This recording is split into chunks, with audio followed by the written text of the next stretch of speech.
This is a true story which happened in the household of a couple in Ottawa, Canada. This occurred in the early summer of the month, September 12th in the year 2011, which questions are being asked up to date what it cause was. Don't forget to like, share, and subscribe.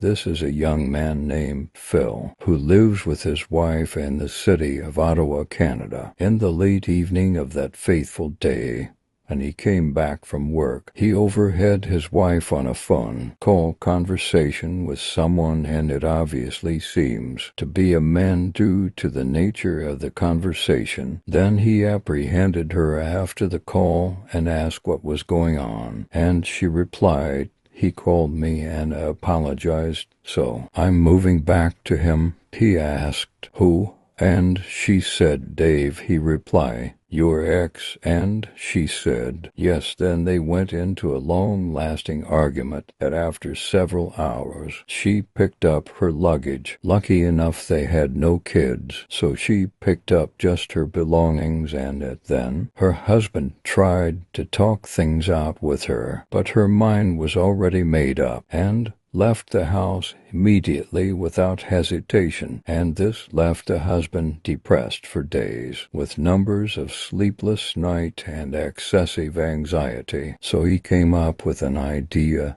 And what was the idea? This was what left people in panic and led to the series of questions that are being asked till this very day. So he decided to go after her to see what can be done. But as at then, he told the press, "I went there with a clear intention. Everything that happened was not premeditated," he said.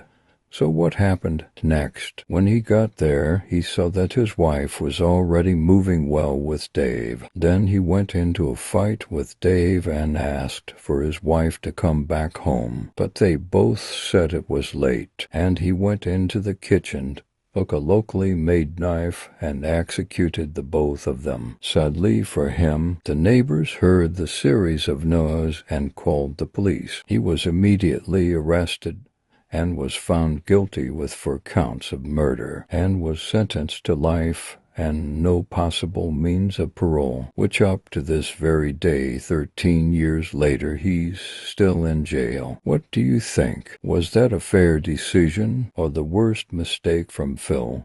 Drop your comment below.